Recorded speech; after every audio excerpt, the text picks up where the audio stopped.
बिस्मिल्लाहिर्रहमानिर्रहीम। अच्छा, आज मैं अपने स्कूल की लैब में बैठा हूँ, तो मैंने ये सोचा है कि अपने जो हमारे स्टूडेंट हैं, मेरे साथ जुड़े हुए लोग हैं, स्पेशली जो 9-10 के स्टूडेंट्स हैं, उनको हम एसिड बेस और जो पानी है इनकी थोड़ी सी पहचान करा दें, उसकी पहचान क्या तरीक़ाकार है। तो उसके लिए ये ज़रूरी है कि आपके पास एसिड होना चाहिए, आपके पास बेस होना चाहिए और आपके पास कोई ऐसी चीज़ होनी चाहिए जैसे पानी है जो न्यूट्रल हो। इसके बाद आपके पास एसिड बेस इंडिकेटर होने चाहिए, जैसे ये आप देख रहे हैं पीएच पेपर है और लिटमस पेपर है। तो हमारे पास 2 लिटमस पेपर हैं, एक रेड लिटमस पेपर है, एक ब्लू लिटमस पेपर है और एक पीएच पेपर है।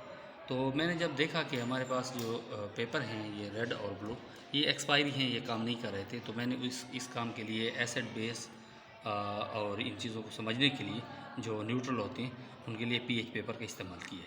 अच्छा, पीएच पेपर का जो है ये आप 10वीं की जो बुक है इसके पेज नंबर 35 पे 35 पे इसको देख लें।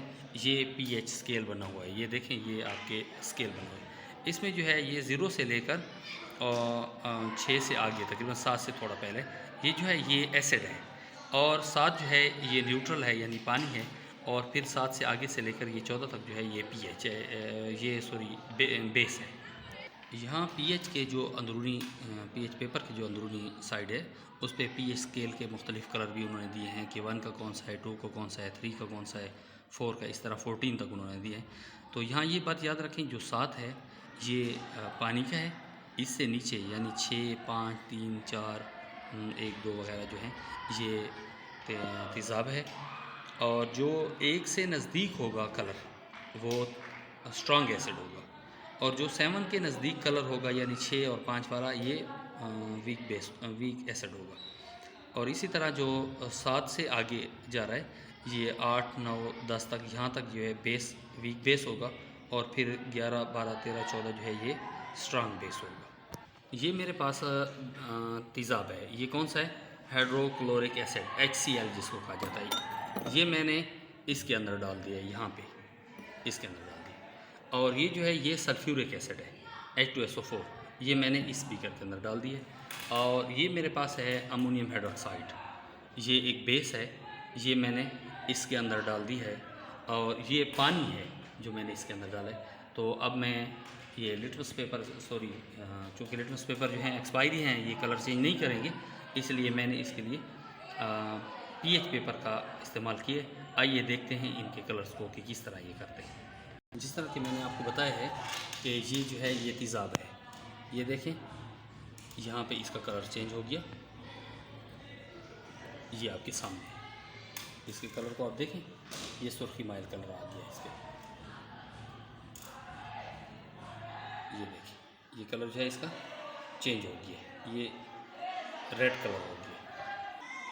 अब ये देखते हैं हम सल्फ्यूरिक एसिड के रिज़ल्ट को, ये देखें, ये मैंने इसके अंदर डाला है तो ये देखें ये इसका कलर हो गया, सॉरी ये है इसका कलर, ये देखिए ये इसका कलर हो गया। और ये देखें ये अमोनियम हाइड्रोक्साइड के अंदर डाला है तो इसका ये कलर हो गया। तो देखें ये कलर, इस कलर को देखिए, ये कलर जो है ये किसके साथ मैच करता है, हम देखते हैं इधर अपने पीएच स्केल पे। यहाँ पे आप देखें इस कलर को, ये तकरीबन 3 के साथ मैच कर रहा है। तो इसका मतलब ये है कि ये एक एसिड है लेकिन इतना ज़्यादा स्ट्रांग नहीं है, 12 स्ट्रांगर के नज़दीक है ये। बहुत ज़्यादा स्ट्रांग तो नहीं है, 2, 1 में नहीं है, लेकिन 3 वाला ये स्ट्रांग एसिड बहरहाल है।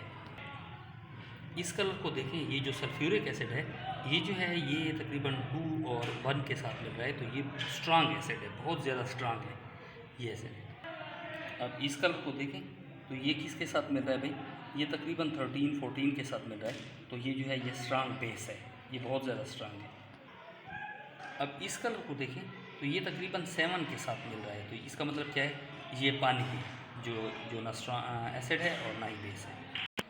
इस पूरी एक्टिविटी कराने का जो मकसद था वो सिर्फ़ और सिर्फ ये है कि बच्चे जो हैं उनको हम ये कंसेप्ट क्लियर हो जाए कि एसिड को हम कैसे पता चला सकते हैं कि ये एसिड है, कैसे पता चलेगा कि ये बेस है, या किस तरह पता चलेगा कि ये पानी है, न्यूट्रल है। तो अ, जितनी भी लैब्स हैं, हमारी साइंस लैब्स हैं, उनके पास जो लिटमस पेपर भी होते हैं और उनके पास पीएच पेपर भी होता है। तो इस तरह इनको इस्तेमाल करके किसी चीज़ के ख़वास के बारे में जाना जा सकता है। बहुत शुक्रिया, उम्मीद है मेरे बच्चों को बहुत सारी चीज़ों की समझ आ गई होगी।